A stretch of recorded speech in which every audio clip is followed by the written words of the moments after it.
Эта невероятная история произошла в дремучих лесах Сибири. Иван был бедняком, без семьи, жил один в деревне. У него никогда не было средств для получения высшего образования, но он был ярким, добрым человеком, который не уклонялся от вызовов. Когда ему предложили должность лесничего, он, не раздумывая, согласился. Работа казалась ему идеальной. Он всю жизнь прожил в горах и знал местность как свои 5 пальцев. Каждые 2 дня Иван ходил по лесу и проверял, все ли в порядке. Однажды зимним утром, совершая обычную прогулку, он наткнулся на нечто, что навсегда изменило его жизнь. В тот день лес был покрыт толстым слоем снега, и Ивану приходилось каждые несколько шагов останавливаться, чтобы отдышаться. Во время одной из таких пауз он услышал где-то поблизости тихое всхлипывание.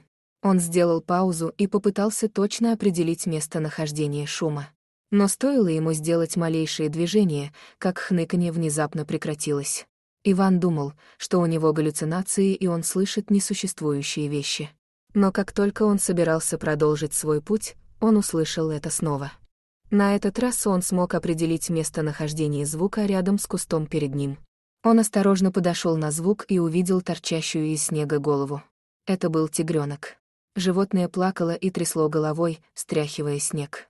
Иван присмотрелся и заметил на его теле кровавые следы от укусов. Он также выглядел так, как будто у него была сломана нога. Рейнджер сразу же отправился на помощь тигренку. Он поднял его и прижал к груди, быстро спустившись с горы обратно в долину. Иван соорудил для крохотного тигренка постельку из своей старой одежды и перевязал животное, чтобы остановить кровотечение. Затем он собрал в саду несколько палок и привязал их к сломанной ноге, чтобы зафиксировать ее. Детеныш заскулил, но позволил ему позаботиться об этом. Иван подумал, что тигр, должно быть, голоден, но не знал, чем его накормить. В своей беспомощности он подогрел немного молока и принес его маленькому тигренку. Тигр устал и страдал, но, похоже, его интересовало молоко. Иван поставил ему миску на пол, и он стал медленно слизывать молоко языком. Рейнджер продолжал посвящать свои дни заботе о тигренке.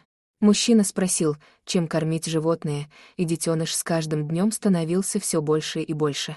Со временем его травмы зажили, но на ноге остался длинный шрам. Иван назвал его Тор. Через 6 месяцев хрупкий детеныш превратился в величественного тигра. Тор часто сопровождал Ивана в его походах в горы. Во время этих прогулок Иван замечал, как Тор резвится и играет в траве, как гигантский домашний кот. Рейнджер был счастлив, что тигр был счастлив.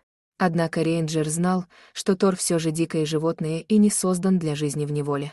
Ивану пришлось принять непростое решение. Ему пришлось выпустить Тора на волю. Мужчина отвел хищника в лес и попрощался с ним. Но когда он отправился в путь, тигр последовал за ним, как это было в течение последних 6 месяцев. Иван не знал, как заставить Тора остаться в дикой природе. Он пытался кричать и кричать, и его план, похоже, сработал. Тор никогда раньше не видел своего хозяина злым. В ужасе тигр убежал в лес, а его друг-человек вернулся в деревню со слезами на глазах. Иван продолжал патрулировать местность, но Тора больше никогда не видел. 4 года спустя Иван почти забыл о тигре. Мужчина боролся с физическими проблемами. Во время одного из своих ежедневных набегов рейнджер потерял сознание и был случайно найден другим сельским жителем по имени Дмитрий, рубившим поблизости дрова. Вы не представляете, что было бы, если бы этот человек не спас его. Когда несколько недель спустя Иван снова оказался в лесу, он почувствовал покалывание в пояснице и снова потерял сознание. И в этом случае его ангел-хранитель, похоже, хотел для него добра. Иван был обнаружен туристом и доставлен в больницу. Там врач обнаружил, что у мужчины острые проблемы с почками. Рейнджер пробыл в больнице несколько дней, но отказался от операции по спасению жизни из-за высокой стоимости. Вернувшись домой, Иван возобновил свою обычную жизнь рейнджера в лесу. Однако 6 месяцев спустя его настигла еще одна неотложная медицинская помощь. На этот раз его почки были в еще худшем состоянии, чем раньше. Иван снова отказался от операции и пообещал больше отдыхать во время прогулок по лесу. Следующим летом он вернулся в патруль, когда увидел столбы дыма, поднимающиеся с гор. Район был опустошен лесными пожарами, и рейнджер знал, что что-то не так. Пламя быстро распространилось и подошло очень близко к Ивану. Затем мужчина начал бежать вниз с горы так быстро, как только мог. К сожалению, ослабленный своим слабым здоровьем, он споткнулся и упал. Мужчина беспомощно лежал на земле и не мог самостоятельно встать. Тем временем пламя безжалостно распространялось позади него. Мужчина уже покончил с собой. Здесь его никто не найдет вовремя, и вскоре его поглотит пламя. Но в этот отчаянный момент перед ним внезапно появился тигр. Иван не знал, что делать. Огонь был позади него, приближаясь с каждой секундой, и вот перед ним встал тигр, преградив ему путь. Иван закрыл глаза и решил смириться со своей участью. Но то, что тигр сделал дальше, потрясло его. Когда он открыл рот, он схватился за одежду, а не за плоть, и начал тащить ее прочь от пламени. Ошеломленный, Иван начал сползать с горы вслед за тигром. Он был почти в безопасности, когда с дерева упала пылающая ветка и повалила его на землю. Тигр также получил ожоги, но не отошел от него. Напротив, хищник отдернул ветку от человека, расчищая путь. Он был очень сбит с толку поведением тигра, но сейчас было не время сомневаться в его намерениях.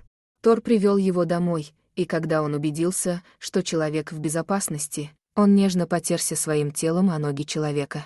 Это движение вернуло Ивана к реальности. Он думал, что спит, но теперь он узнал своего старого друга Тора. Хотя он вырос и стал больше, у тигра все еще был длинный шрам на ноге. Иван посмотрел на тигра и громко спросил, не Тор ли это.